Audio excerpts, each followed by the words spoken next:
Juno mission ने Jupiter ग्रह पर क्या खोजा?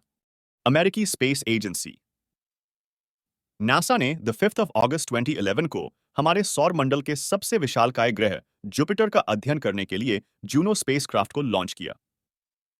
यह स्पेसक्राफ्ट कई आधुनिक साइंटिफिक इंस्ट्रूमेंट्स और कैमरा से लैस है, जिसका मुख्य मकसद जुपिटर ग्रह के एटमॉस्फेयर, ग्रेविटी, मैग्नेटिक फील्ड और उसके अद्भुत और विचित्र मून्स का करीबी से अध्ययन करना था।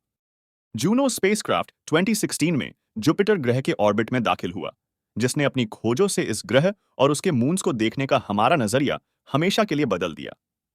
ऐसे में आज हम एक अनोखी यात्रा पर चलेंगे, जहां हम जूनो स्पेसक्राफ्ट के जर्नी और उसके द्वारा किए गए खोजों के बारे में विस्तार से चर्चा करेंगे। जुपिटर हमारे सौर मंडल का सबसे विशालकाय ग्रह है।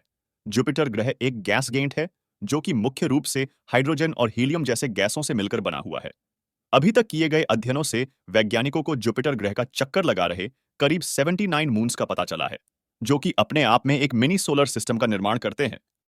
अध्ययन के दौरान जुपिटर ग्रह के चंद्रमाओं में वैज्ञानिकों को सबसर्फेस लिक्विड ओशंस वॉल्केनोस का पता चला है, जहां शायद किसी प्रकार का जीवन भी मौजूद हो सकता है। ये इतना विशालकाय है कि हमारे सौर मंडल में मौजूद दूसरे ग्रह, उनके मून्स, ड्वार्फ प्लैनेट्स और दूसरे सोलर बॉडीज इसके अंदर आसानी से समा जाएंगे।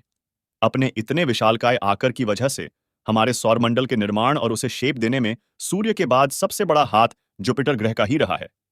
ऐसे में हम इस ग्रह के निर्माण, मून्स और उसके एवोल्यूशन का अध्ययन कर हमारे सौरमंडल के बारे में काफी कुछ जान सकते हैं।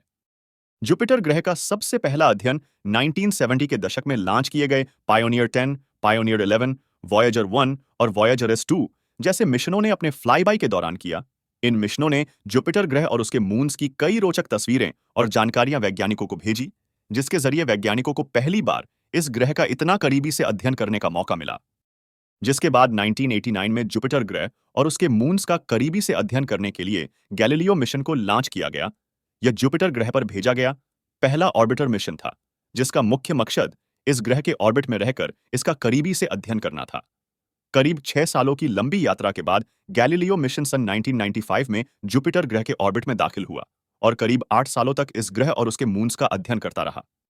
इस मिशन ने जुपिटर ग्रह और उसके मून्स, यूरोपा के सबसर्फेस ओशन, आयो के वॉल्केनोज और गैनीमीड के मैग्नेटिक फील्ड से जुड़े कई खुलासे किए, जिसने इस मिनी सोलर सिस्टम को देखने का वैज्ञानिकों का नजरिया बदल दिया। और आखिरकार 2003 में इस स्पेसक्राफ्ट का मिशन पूरा हो गया, जिसके बाद इसने जुपिटर ग्रह के एटमॉस्फेयर में प्रवेश कर अपने आप को नष्ट कर लिया। पर इस मिशन द्वारा जुटाई गई जानकारियों ने वैज्ञानिकों के सामने जुपिटर ग्रह और उसके मून्स को लेकर कई और ढेर सारे सवाल रख दिए, जिनके जवाब ढूंढने के लिए हमें गैलीलियो स्पेसक्राफ्ट से भी ज्यादा एक ऐसे एडवांस स्पेसक्राफ्ट की जरूरत थी, जिसमें ऐसे आधुनिक साइंटिफिक इंस्ट्रूमेंट्स और कैमरास मौजूद हो जो कि जुपिटर ग्रह के एटमॉस्फेयर, मैग्नेटिक फील्ड, स्ट्रक्चर और उसके मून्स का और भी करीबी और विस्तार से अध्ययन कर सके। और यही से अस्तित्व में आया नासा का महत्वाकांक्षी जूनो मिशन की कहानी। न्यू फ्रंटियर्स मिशन के अंतर्गत 9 जून 2005 को जूनो मिशन को सिलेक्ट किया गया। पहले इस मिशन को 2009 में लॉन्च करने की योजना थी, लेकिन बजट की कमी के कारण इसकी लॉन्चिंग में 2 सालों की देरी हो गई। 2 साल के डिले के बाद आखिरकार जूनो स्पेस प्रोब को 5 अगस्त 2011 को एटलस V551 रॉकेट की मदद से लॉन्च किया गया। जूनो स्पेसक्राफ्ट का निर्माण लॉकहीड मार्टिन द्वारा किया गया था और इसे नासा के जेट प्रोपल्शन लेबोरेटरी के द्वारा ऑपरेट किया जा रहा है। इस स्पेसक्राफ्ट का लॉन्च मास करीब 3625 किलोग्राम था। जूनो आउटर सोलर सिस्टम में जाने वाला पहला ऐसा स्पेसक्राफ्ट है जिसमें एनर्जी के लिए सोलर पैनल्स का उपयोग किया गया है। इसमें 3 बड़े सोलर पैनल्स लगाए गए हैं। जूनो मिशन के क्या-क्या इंस्ट्रूमेंट्स हैं? जूनो में लगे इंस्ट्रूमेंट्स की बात करें तो इसमें 9 मेन इंस्ट्रूमेंट्स लगाए गए हैं। वो 9 instruments microwave radiometer, Jovian infrared auroral mapper, magnetometer, gravity science, Jovian auroral distributions experiment, Jovian energetic particle detector, radio and plasma wave sensor, ultraviolet spectrograph और जूनोकैम है। लॉन्च के बाद अक्टूबर 2013 में जूनो स्पेसक्राफ्ट ने आखिरी बार पृथ्वी के फ्लाईबाई को अंजाम दिया। इस फ्लाईबाई का मकसद ग्रेविटी असिस्ट के जरिए जूनो स्पेसक्राफ्ट के स्पीड को बढ़ाना था। अर्थ के फ्लाईबाई को पूरा करने के बाद जूनो स्पेसक्राफ्ट की स्पीड 78,000 माइल्स से बढ़कर 93,000 माइल्स प्रति घंटा हो गई और फिर इसके साथ ही इसने जुपिटर ग्रह तक के अपने लंबे सफर की शुरुआत की। जूनो को जुपिटर ग्रह तक का सफर तय करने में 5 सालों का समय लग गया और यह spacecraft the 5th of July 2016 में करीब 2.8 बिलियन किलोमीटर्स की लंबी यात्रा तय कर आखिरकार जुपिटर ग्रह के ऑर्बिट में सफलतापूर्वक दाखिल हुआ। जुपिटर ग्रह के ऑर्बिट में दाखिल होने के बाद अगस्त 2016 में जूनो ने जुपिटर ग्रह का अपना पहला फ्लाईबाई पूरा किया।